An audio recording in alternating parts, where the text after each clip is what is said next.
boiling. You could cook an egg on that surface, Matt Wentz. Nothing like that coming this way, though, right? Yeah, nothing like that coming this way. We've got our own heat in the U.S., which is interesting. I mean, they've had triple-digit heat for days down in Dallas, which is typical this time of year, but the longevity of it has been pretty interesting. But Russ, bulk of that can head out towards the west and stay there. Not expecting any buckling pavement here locally. But out in Europe, you look at the ridge. This is the upper air setup. We've got a trough heading into Spain. That's where you typically have cool air. We've got another trough as you get over towards areas of Asia, and they've got below average temperatures there. What Mother Nature giveth, she taketh away. So we've got 20 degrees below average up here. Much of Spain, the big populous areas up towards France and Germany, dealing with 20 degrees or so above average. And that's a problem when you get that in the middle of summer, in the middle of July, heading into August. You get some serious heat out of that. And as Russ mentioned, that's going to head out towards the east, eventually breaking down. For us here in the U.S., though, our big ridge is out towards the west. That's where the bulk of the heat is. We sit nicely between the heat and the cooler air off towards the north, but that heat dome plays a role in our forecast as we go into the upcoming week because we tend to see showers and thunderstorms that ride the ridge of that here in the U.S., and that's the pattern we're going to get into as we get into the latter half of the week and the weekend. Your rush hour forecast, so lots of sunshine tomorrow morning, watching for some patchy fog, all the rain that we have. There's a lot of ground moisture in there. We may have some fog tomorrow morning,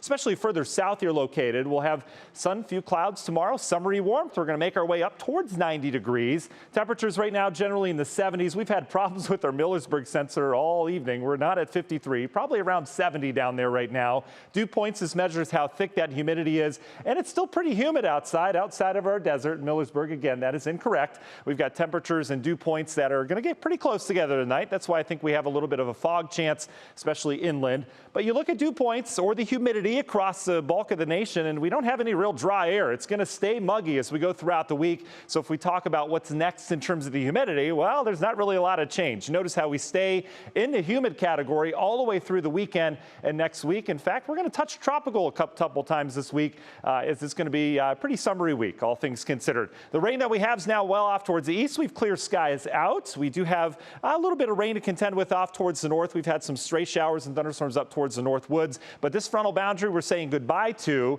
and our pattern, as I mentioned, revolves around this heat dome. We get these shower and thunderstorm clusters that kind of rotate around that.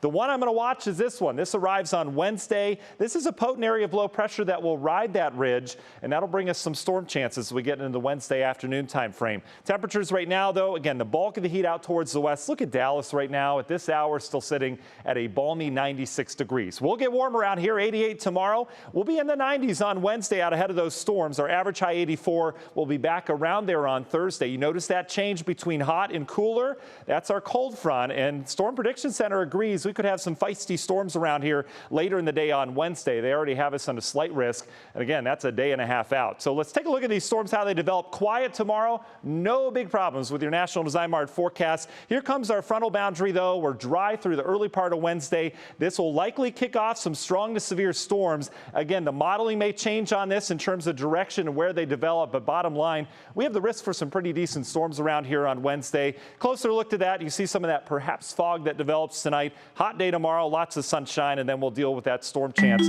on Wednesday. What happens beyond the storm chance on Wednesday? We bring you your Union Home Mortgage 10-day forecast. We turn cooler and drier Thursday, Friday. Weekend, we'll have isolated storms on Saturday and scattered on Sunday, and still another summer-like week next week.